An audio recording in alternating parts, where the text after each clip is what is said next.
Bismillahirrahmanirrahim. Assalamualaikum warahmatullahi wabarakatuh. Alhamdulillah. Alhamdulillahi rabbil alamin. Wassalatu wassalamu ala asyrafil anbiya wal mursalin sayyidina wa maulana Muhammadin wa ala alihi wa sahbihi ajma'in, amma ba'du. Al-mukarramun, para jamaah yang mulia, alhamdulillah wa syukrulillah atas nikmat Allah, karunia Allah subhanahu wa ta'ala. Pada malam hari ini Allah berikan kita kesempatan, berikan kita nikmat yang begitu besar, itu nikmat bisa beribadah, nikmat bisa melangkahkan kaki kita ke masjid untuk berjamaah dan untuk bersama-sama bermajlis, bersama-sama belajar di rumah Allah yang mulia ini demi peningkatan kualitas iman dan takwa kita kepada Allah Subhanahu wa taala. Karena iman dan takwa itu butuh modal dan bekalnya adalah ilmu. Iman tanpa ilmu tak sah, amal tanpa ilmu tak sah. Maka belajar ini begitu penting, bukan hanya untuk mendapatkan ilmu, tetapi untuk bisa menjadi bekal dalam ibadah kita kepada Allah Subhanahu wa taala. Salawat dan salam semoga senantiasa tercurah limpahkan ke habibat junjungan kita Nabi Muhammad sallallahu alaihi wasallam beserta keluarga, sahabat dan umat beliau hingga akhir zaman. Jamaah yang mulia, kita awali majlis kita dengan sama-sama membacakan suratul Fatihah, terkhusus untuk pengarang kitab yang kita bahas di majlis ini, yaitu Syekh Nawawi Al-Banten, penyusun dari kitab Syarah Qawmi Ut-Tughyan, dan semua ulama kita, semua guru-guru kita. Semoga Allah berkahi ilmu beliau dan menjadikannya sebagai amal soleh yang berlipat ganda pahalanya di sisi Allah Subhanahu wa taala. Dan semoga kita semua jamaah yang hadir pada malam hari ini, Allah kabulkan hajat-hajat kita. Yang sakit semoga disehatkan, diafiatkan oleh Allah Subhanahu wa taala, dan semoga rezeki kita dilapangkan, diluaskan, diberkahi oleh Allah Subhanahu wa taala, dan semoga anak cucu kita Allah jadikan generasi yang salih dan salihah.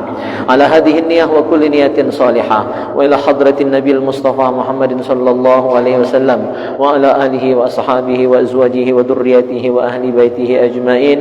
Syai'un lillahumul Fatihah. A'udzu billahi minasyaitonir rajim. Bismillahirrahmanirrahim. Alhamdulillahi rabbil alamin arrahmanir rahim maliki yaumiddin. Iyyaka na'budu wa iyyaka nasta'in. Ihdinas siratal mustaqim, siratal ladzina an'amta 'alaihim ghairil maghdubi 'alaihim waladdallin. Amin.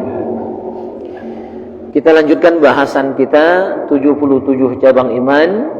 Sekarang kita sudah memasuki wasyu'bah al-khamisah wal khamsun, cabang iman yang ke-55, yaitu al-ihsanu ilal abawain, berbuat baik, berbakti kepada kedua orang tua kita. Walaupun tak kati ayat sebenarnya, walaupun kati hadis, kita tak pernah belajar agama, pasti kita tahu ya betapa besar jasa orang tua. Apalagi lah tahu ayatnya, lah tahu hadisnya, ya kan, lah belajar, lah besar, lah sekolah, lah tua, lah berenak bercucung. Maka kalau kurang ngajar dengan orang tua itu, na'udzubillah nih aneh. Ya, karena dengan kita berpikir saja, menggunakan akal sehat kita, sudah sangat tidak wajar. Kurang ngajar dengan orang tua itu. Apalagi ayatnya ada. Dan di Al-Quran itu ada 3 perintah yang selalu bergandengan. Kalau digawekan salah sekok tak sah. Yang pertama, atiullah wa atiur rasul, taat kepada Allah dengan taat kepada Rasul. Tidak boleh separuh-separuh. Cuma taat Nabi, cinta Nabi, tapi tidak dengan Allah, tidak sah, tidak diterima. Atau sebaliknya, taat dengan Allah, ya, atau cuma yakin dengan Al-Quran, hadis dibuang, ingkar sunnah namanya, tidak juga sah, tidak diterima. Harus dua-duanya, atiullah wa atiur rasul.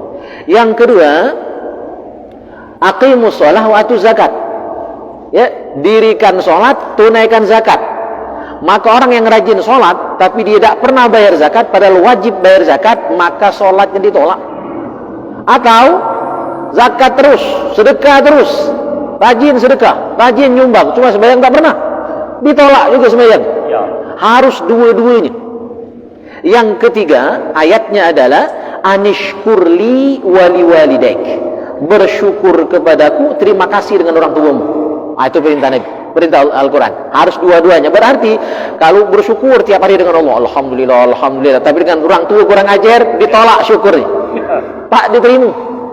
Atau dengan orang tua baik, ya, ngaso, melayani, ya kan, orang tua bukan main di luroi, tapi sebenarnya tak kalah, ditolak juga kebaktiannya. Harus dua-duanya. Yang namanya separuh tu tak lemak, gawe tanggung. Maka wajib kedua-duanya, taat kepada Allah, berbakti dengan orang tua. Ini saking pentingnya birrul walidain. Qala Allah Ta'ala, Allah berfirman, wa'budullah, sembahlah Allah, mengabdilah kepada Allah, layanilah Allah. Yang namanya hamba itu budak. Yang namanya budak itu terserah, disuruh apa menurut, jangan minta. Disuruh sembahyang, ya, suruh puasa, suruh ke masjid, tak banyak tengkaran, tak banyak protes. Kalau ada budak yang banyak protes, itu budak kurang ajar. Tubuh bos, tubuh punya anak buah, bahasa tubuhnya ini banyak anak kapak. Ada anak kapak, tubuh perintah banyak rasan, ya, banyak nengkar, pecat, ya kan? Untuk apa punya anak buah? Tubuh punya anak buah itu untuk melancarkan gawe dulu, untuk melancarkan usaha kita. Man banyaklah nyari ke pecat. Nah, mak mana kalau Tuhan mecat tubuh jadi hambanya? Selesai, Haji.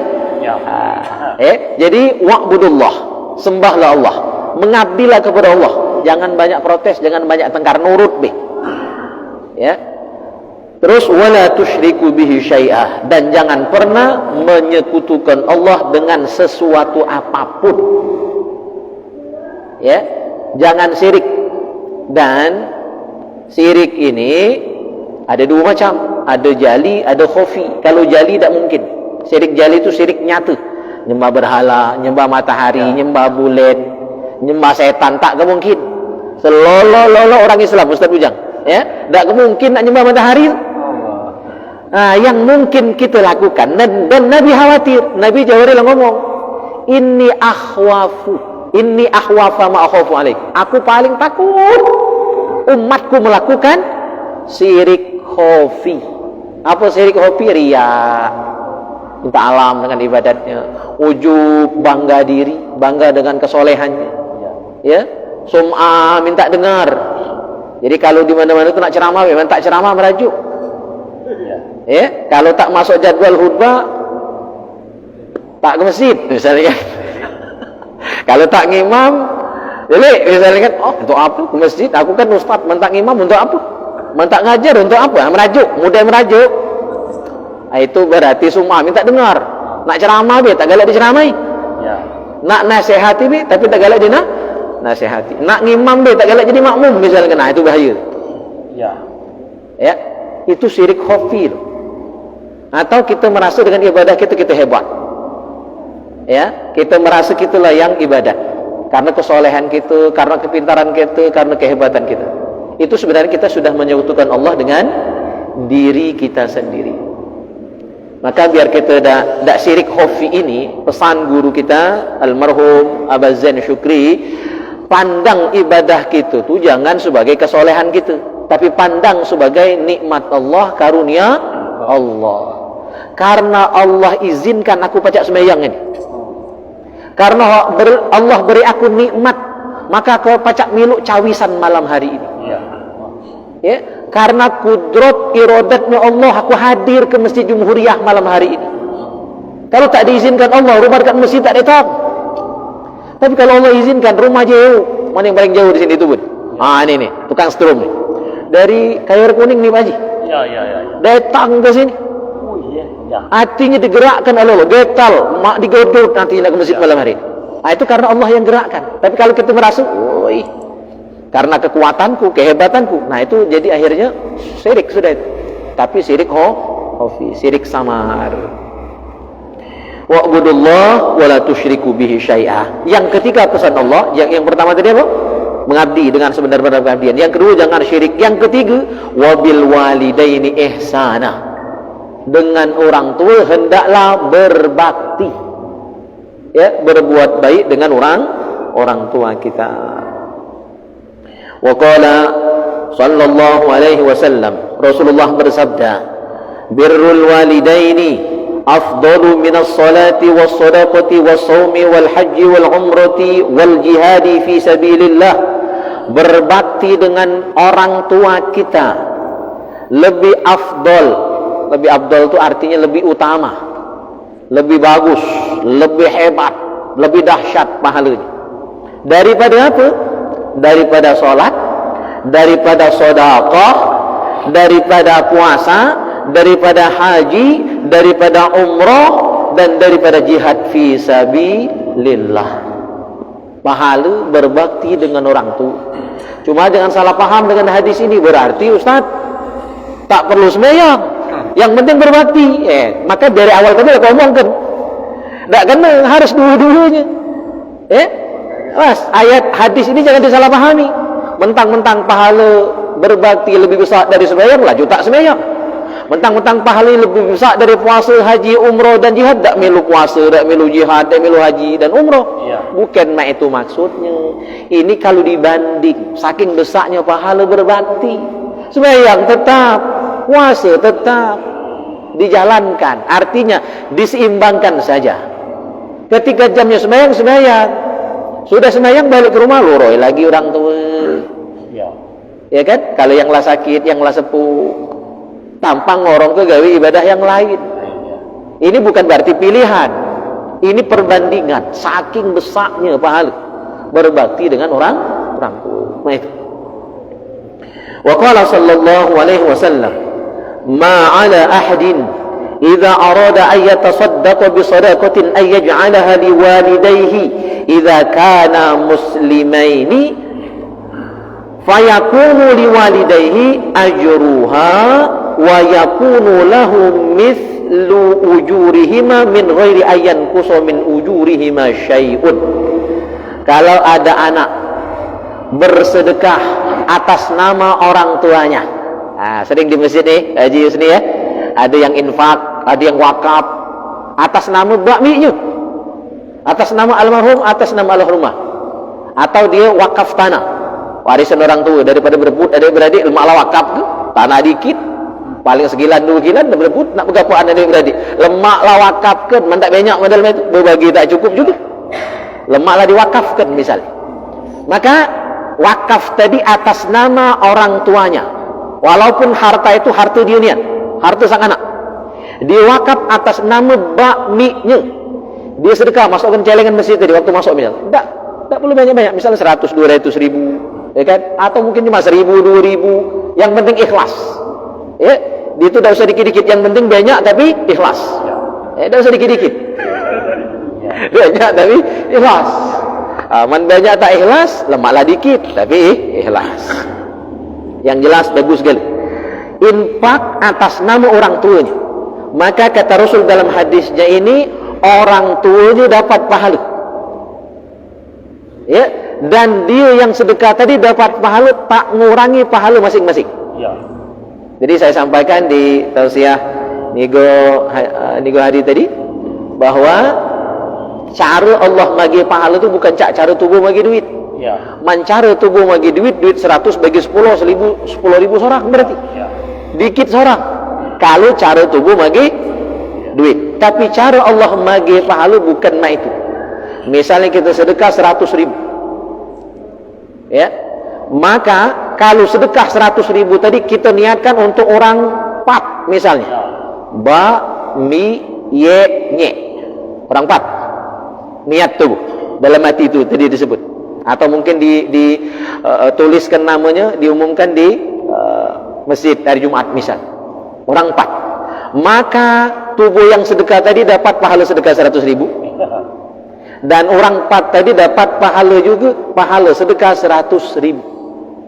Jadi kalau dihitung ditambahkan berarti 500 dapatnya itu.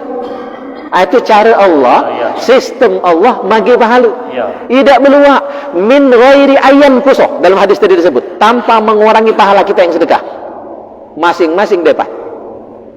Ya, gitu. Maka rugi kalau sedekah itu cuma sedekah katik niat. Rugi tak? Tompak. masuk ke celengan. Ya. Tumbak ngolong ke duit ke fakir miskin. Dalam hati, walaupun tak disebut, isi hati kita tu berkata. Dalam hati kita terlintas niat, ya Allah, sedekah ini atas nama atau niatnya untuk bakmiku. Maka insya Allah langsung ditransfer pahalanya, ya, kepada orang tua kita, baik masih hidup ataupun sudah meninggal dunia. Wa qala sallallahu alaihi wasallam, ma ala ahadin. Nah, sudah tadi. Wa qala Rasulullah sallallahu alaihi wasallam, man hajja an walidihi ba'da wafatihi kataballahu lahu liwalidihi hajjatan wa kataba lahu bara'atan minan nar.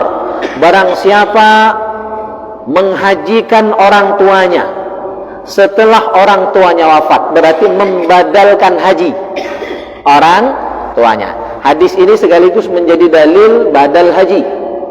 Jadi kita sah membadalkan haji orang tua kita atau mungkin orang lain yang mau kita badalkan hajinya. Ya, orang tua tentu lebih afdol, tentu lebih utama, dan orang lain pun boleh. Ya, orang tua kita sudah meninggal dunia, kita badalkan hajinya. Ya, baik kita ngupah orang lain atau kita sendiri. Kataballahu lahu liwalidihi hajjatan, maka Allah catat untuk orang tuanya pahala haji.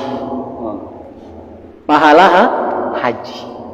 Dengan catatan dalam fikih diatur, kalau kita nak membadalkan haji orang tua kita, kita sudah pergi haji. Kecuali kita ngupah orang lain. Kita misalnya belum sanggup nak berangkat karena ongkos haji mahal. Kalau badal paling 5 juta cukup haji, ya. Nah, sekitar itulah. Lebih kurang 5 sampai 10 biayanya. Kita ngupah orang yang sudah pergi haji, atau ada petugas yang berangkat haji, dia sudah berkali-kali haji, kita ngupah untuk membadalkan haji. Nah, syarat membadalkan haji yang kita minta tolong tadi, dia sudah pergi haji. Ya, kalau orang belum pergi haji, lantas membadalkan haji orang lain, tak sah. Kecuali kita tadi anak membiayai, kita nyuruh orang yang sudah pergi haji boleh. Cuma kalau kita belum pergi haji, kita berangkat tahun ini misalnya, ya, kita belum pergi haji langsung menjadi badal orang tua kita, maka haji kita tak sah, badalnya juga tak sah. Pilih salah satu. Kita dulu tahun depan atau tahun kapan baru kakek kita badalkan, atau kita berangkat kakek cari orang di sana, ya, kita ngupah untuk membadalkan haji orang tua kita. Maka kalau sah secara hukum, insya Allah pahalanya orang tua kita sudah terhitung dapat pahala haji. Wa kataba lahu bara'atan minan nar, dan sang anak yang membadalkan haji orang tuanya tadi, kataba lahu bara'atan minan nar, Allah catat dia terbebas dari neraka. Ya, ini pahalanya. Orang tuanya dapat pahala haji dan dia Allah bebaskan, ya, dari nerakanya Allah Subhanahu wa taala.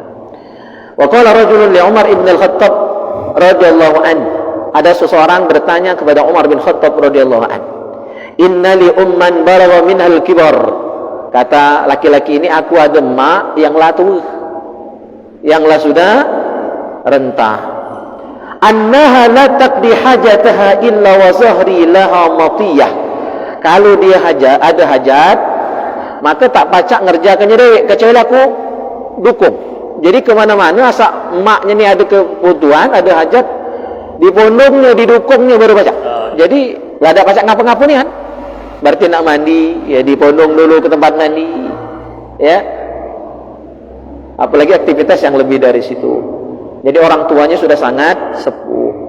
Maka laki-laki ini bertanya kepada Sayyidina Umar bin Khattab, fahal addaitu haqqaha, apakah dengan menggendongnya kemana-mana, mendukungnya kemana-mana untuk aktivitas dia tadi, atau ada juga orang yang pergi haji sanggup ngendong maknya selama ritual manasik ibadah haji itu.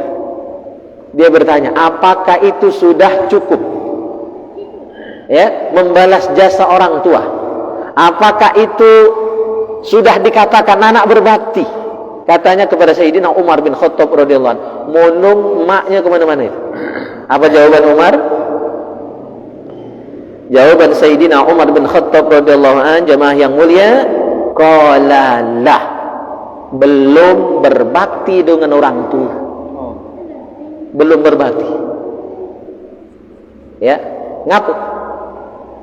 Alasan Sayyidina Umar bin Khattab radhiyallahu an adalah annaha kanat tasna'u bika dzalika wa hiya tatamanna baqa'aka wa anta tasna'uhu wa tatamanna firaqaha. Kita kalau banding lagi budak kita dibondong mak tu, didukok, ya, digendong oleh mak kita. Nah, ketika kita lah besar, mak kita sakit, mak kita lah tua, kita yang mondong orang tua. Nah, beda mondong orang tua dengan orang tua mondong anak tu beda.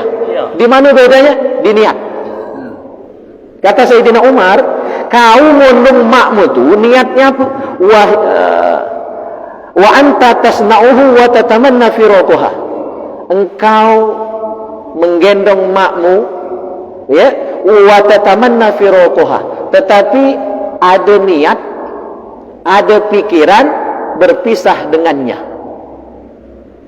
Ya, pasti ada niat, pasti ada tak tahannya, dan kadang-kadang pasti ada bosannya juga. Kadang-kadang ada harapan, kapanlah mak nih dipanggil. Nah, itu niat anak ketika mondong orang tua ini. Ada beda tahannya, ada beda sabarnya, ada beda betahnya. Bahkan kadang-kadang terniat nak beli. Atau kadang-kadang ada anak yang kurang ajar tu mikir kapanlah mak ni balik. Ada niat firaqaha, berpisah dengan orang tua. Tetapi kalau orang tua mondong tubuh, apa harapan mak tubuh mondong tubuh?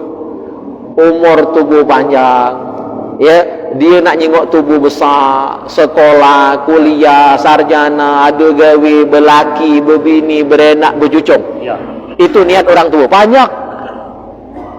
Mana anak belum tentu tahan. Beda kan? Ada situ letak bedanya. Jadi sebaik-baik anak kadang-kadang masih ada tak tahannya dengan sikap orang tua. Apalagi kadang-kadang orang tua itu semakin usianya lanjut, apalagi sakit, itu semakin sensitif.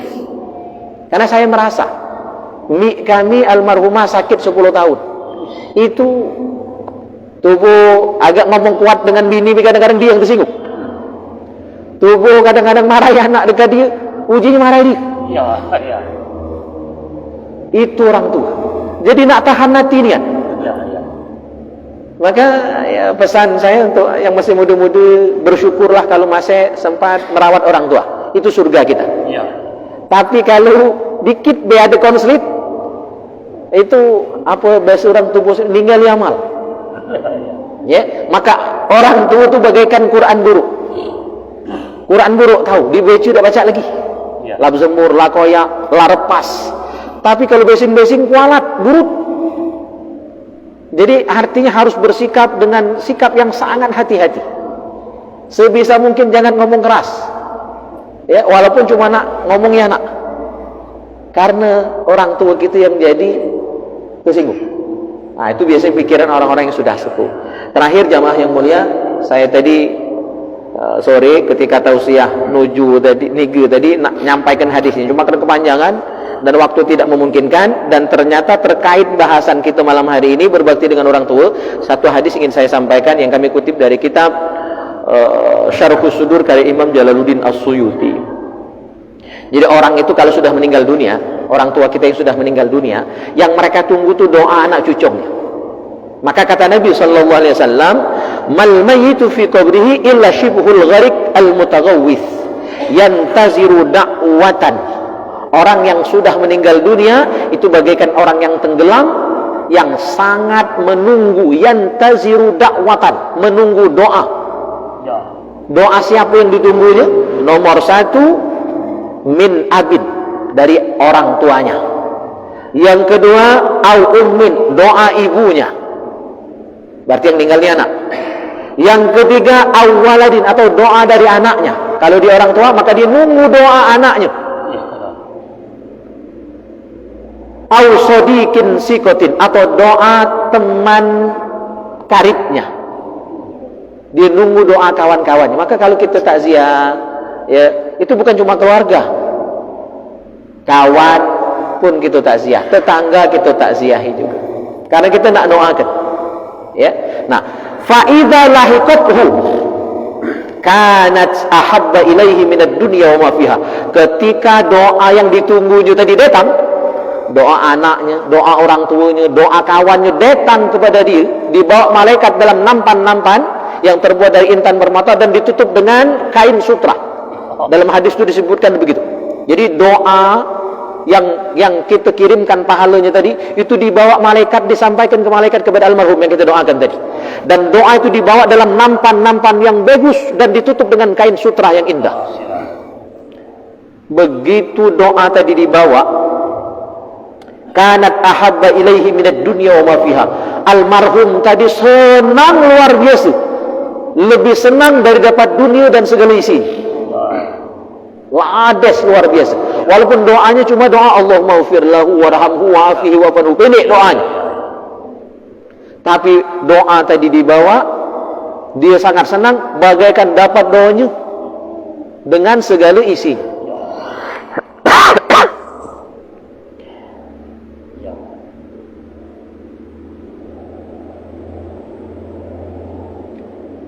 Wa anna Allah Ta'ala la yadkhulu ala ahli al-kubur min du'ai ahli al-ardi. Dan Allah akan memasukkan kepada ahli kubur, orang yang sudah meninggal dunia tadi, doa orang-orang yang masih hidup, doa ahli dunia, amsal al-jibal, seperti gunung. Jadi besarnya doa yang dibawa malaikat tadi sebesar gunung, masuk ke alam barzah, ya, untuk orang yang kita niatkan dengan doa kita tadi. Wa inna hadiyatal ahya ilal amwat al istighfaru lahum.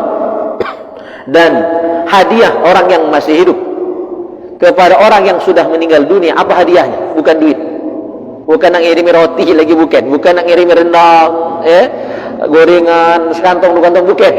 Yang mereka tunggu adalah al istighfar, istighfar lahum, untuk mereka. Jadi yang ditunggunya istighfar dan doa atau pahala sedekah atas nama beliau. Itu yang ditunggu-tunggunya. Dan pahala itu tadi sebesar gunung dimasukkan malaikat. Bahkan tadi menyebutkan lebih besar daripada dunia dan segala isi. Nah, itulah cara kita berbakti dengan orang tua kita, doa, doa, dan doa. Baik orang tua kita masih hidup ataupun sudah meninggal dunia. Baik jamaah yang mulia, sampai di sini. Silakan kalau ada yang nak ditanya. Ya. Assalamualaikum warahmatullahi wabarakatuh. 3 hari tadi kami ngubur di kubur Pak. Ini atau timpang dari itu namanya kan? Ya. Dari itu. Kami ngubur sudah ditutup papan ya. Nah, itu anak saya turun nak nazar. Iya. Aku udah boleh. Iya. Pesan ini protes. Yang lahir lagi diazankan di komate gitu kan. Aku jawab, yang itu punya napas, punya pendengaran. Yang mati kan dia napas nanti dengar tidak. Makanya aku dosa. Jadi kira aku tuh aku salah, aku benar. Iya. Salah aku minta itu kalau benar. Itulah. Iya. Iya. Baik. Ini gawe sari-sari. Dan perlu dijelaskan makna status hukumnya. Jadi hukum azan di kubur, hukumnya ada 3 perbedaan pendapat. Kita jujur ya, harus diterangkan dulu. Ya. Harus jujur. Ada 3 pendapat. Nomor 1 adalah pendapat Imam Syafi'i. Azan di kubur itu tidak sunnah. Tidak sunnah. Ya, ini pendapat Imam Syafi'i dan mayoritas mazhab Syafi'iyah. Syafi'iyah artinya ulama atau pengikut mazhab Syafi'i. Jadi tidak sunnah. Termasuk pendapat ini yang diyakini oleh guru kami, guru kita semua, Kiai Haji Balian. Karena beliau Syafi'i tok, Syafi'i murni. Ya, ini pendapat pertama, tidak sunnah. Berarti kalau Pak Haji termasuk yang ngomong itu, berarti ikut pendapat ini. Kalau misalnya tidak makai azan itu, tidak salah. Pendapat kedua menyatakan hukumnya sunnah. Ya, hukumnya sunnah. Ini juga mazhab Syafi'i, cuma minoritas, pendapat sebagian kecil. Ya, ulama dalam mazhab Syafi'i. Di antara diterangkan di dalam kitab i'anatut thalibin. Ya. Dasarnya kias. Dasarnya kias. Jadi bukan firman, bukan hadis dalilnya. Dasarnya kias. Yang namanya kias itu analogi, logika. Hukum yang belum ada dalilnya disamakan dengan hukum yang sudah ada dalilnya. Itu kias, analogi, main akal. Tapi kias dibenarkan dan dia menjadi sumber hukum keempat. Pertama Al-Quran, yang kedua hadis, yang ketiga ijma', yang keempat kias. Kiasnya dengan apa? Hadis tentang azan bayi yang baru lahir. Ya, bayi yang baru lahir diazankan, itu hadisnya ada. Nah, berdasarkan hadis ini kata ulama yang mensunnahkan azan di kubur, ya, kalau manusia lahir disambut dengan azan, maka begitu balik lepas juga dengan azan. Jangan jadi jelangkung maksudnya tuh. Jangan datang disambut, pulang beriju. Nah, kan? Jadi itu pulang pergi disambut dan diantar. Nah, itu logikanya di situ. Ya, walaupun logika ini dianggap cacat oleh ulama, namanya kias ma'al farik. Ya, ini sebagian besar menolak. Tapi kita menghargai. Nah, pendapat ini meskipun minoritas di Indonesia diamalkan secara mayoritas. Maka kita tidak menentang. Mana aku pribadi tidak perlu melarang. Ya, silakan sesuai keyakinan. Ya. Tapi pendapat pertama Imam Syafi'i tidak sunnah. Tidak sunnah. Menurut pendapat kedua sunnah. Dan itu sebagian kecil dari mazhab Syafi'i. Yang ketiga, ini yang banyak dipakai kawan-kawan dari Muhammadiyah, dari Salafi, ya, itu tidak sunnah, bahkan bid'ah. Itu lebih keras lagi. Kalau yang kedua itu, yang pertama tidak sunnah saja, ya, berarti kebalikan tidak sunnah itu makruh. Kalau azan di kubur itu makruh. Kalau yang kedua sunnah, kalau yang ketiga bid'ah. Kalau bid'ah berarti haram. Nah, jadi ada 3 pendapat. Nah, itu terserah. Nak milih yang mana wajib. Ya, nah, begitu.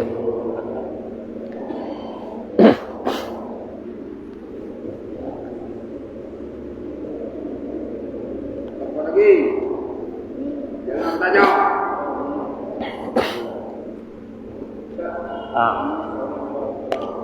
Waalaikumsalam.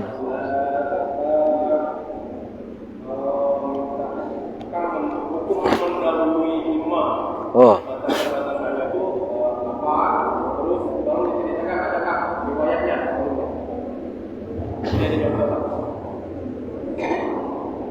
Ya. Jadi dalam sholat itu ketika kita berjamaah, maka pesan Nabi itu bertakbir setelah imam bertakbir. Ya. Farka idza raka'a. Rukuklah ketika dia ruku. Fasjud idza sajada. Sujudlah ketika imam sudah sujud. Pengertiannya setelah sempurna gerakan imam. Imam sudah takbir, baru kita takbir. Imam sudah itu berarti sudah sempurna. Ruku, baru kita ruku. Imam sudah sujud, berarti kita baru sujud. Imam sudah salam. Sudahnya salam itu sekali apa 2 kali? 2 kali. Sudah 2 kali salam imam, baru kita salam. Itu makna mendahulukan. Dan itu sudah ada riwayatnya dan bahkan hadisnya. Nabi tegas ngomong, ya, seperti itu. Maka sholat yang benar itu nyusul, bukan barengi atau nului. Ketika berjamaah itu yang benar nyusul, bukan barengi. Membarengi imam makruh. Artinya sholatnya sah, tidak batal, tapi kata pahala. Berarti sholatnya walaupun berjamaah dihitung sholat sendirian.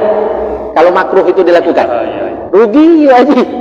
Sholatnya berjamaah tapi dapat pahala dewe. Orang dapat pahala jamaah, itu makna makruh tuh. Ya. Nah, itu kalau bersamaan. Kalau dulu batal. Kalau dulunya 2 rukun fi'li lebih dulu dari imam. Kalau tidak sampai 2 rukun fi'li hanya makruh. Kalau batal berarti haram. Gitu. Kalau terlalu lama telat, misalnya lebih dari 2 rukun fi'li, batal juga. Terlalu telat, imamlah sujud, masanya baca Fatihah, batal. Jadi jangan dulu nian, jangan telat nian, sedang. Imam takbir Allahu Akbar, imam lah bersedekap, baru kita takbir Allahu Akbar. Nah, itu yang benar. Jangan imam baru Allah, kita lah Allah dulu, tak sah. Imam baru ruku Allah, baru Allah belum sampai bar, kita lah ruku, tak sah. Apa? Makruh. Jadi ada 3 ya. Dulu kalau sampai 2 rukun fi'li batal.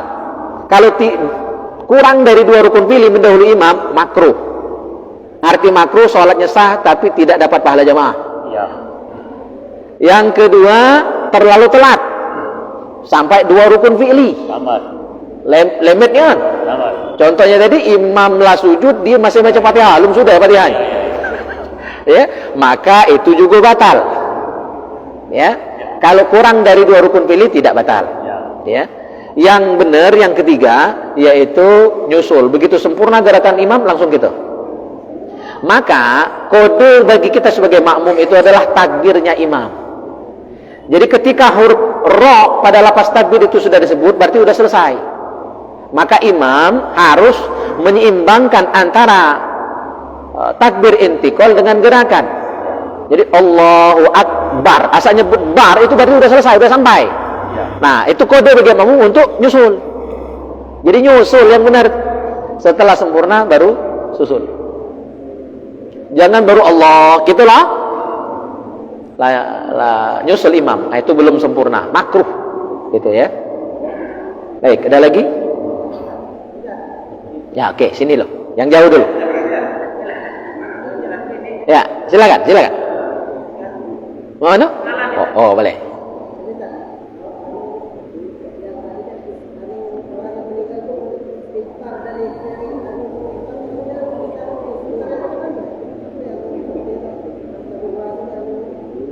Ya, istighfar itu artinya doa agar beliau diampuni. Allahumma ghfir lahu itu no. Dan wirid-wirid yang sudah kita lakukan itu, kan dalam wirid itu ada istighfar, dalam tahlil itu. Seluruh yang kita amalkan itu tujuannya kan jadi doa kayak gitu. Doa kita itu intinya apa? Allahumma ghfir lahu, ya Allah ampuni dosanya. Warhamhu, ya Allah rahmati dia. Itu kan itu intinya. Ya. Dan yang kita beri itu lebih dari istighfar. Artinya doa kita itu lebih pakam lagi. Yang ditunggunya cuma istighfar, tapi kita beri lebih banyak. Bagus tak? Bagus. Tubuh kirim bacaan Al-Quran, Yasin. Kita kirim tahlil, kita kirim sholawat. Tidak? Kita kirim pahala sedekah. Kita kirim pahala ceramah kalau ada tausiah waktu takziah itu. Itu pahala dulu loh. Ya kan? Nah. Baik.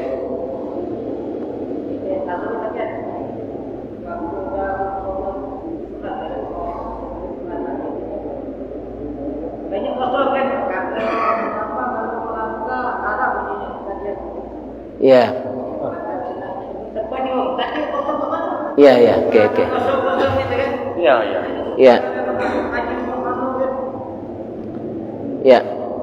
Melangkah itu yang haram itu kalau menyakiti, sampai tersepak atau sengaja nyepak ini kan itu.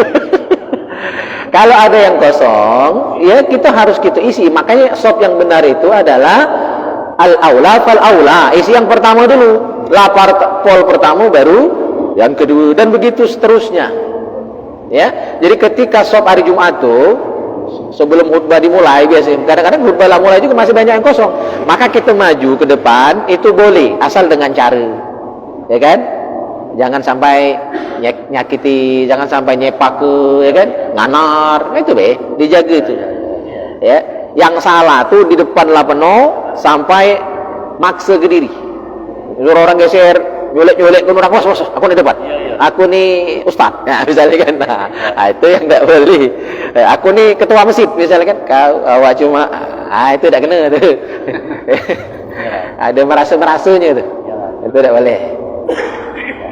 Cuma melapor, ini cara belakang, cara terakhir datang, tidak jadi masalah. Saya salut beberapa waktu yang lalu kan beredar video Presiden Turki, hari Jumat dia telat datang masjid, sembahyang dekat lawang di teras Presiden Turki.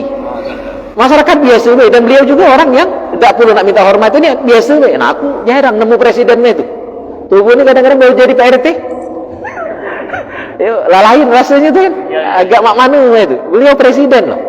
Presiden Turki datang ke masjid hari Jumat telat, khutbah lah mulai. Ya karena banyak tugas tentunya kan, bukan sengaja. Masjid lah penuh, beliau sholatnya di dekat pintu, di teras masjid. Dan beliau biasa baik. Karena ada galaknya kita tadi, kalau masuk kan pasti ngeser ke orang, ya kan, nyingkirkan orang, itu tidak lemah. Minimal ada ketersinggungan di situ. Baik, cukup ya. Nah, karena sudah bentar lagi waktu Isya, kita akhiri majelis kita dengan sama-sama membaca doa kafaratul majelis. Subhanakallahumma wa bihamdika asyhadu an la ilaha illa anta astaghfiruka wa atubu ilaik. Wallahu a'lam bissawab. Wassalamualaikum warahmatullahi wabarakatuh.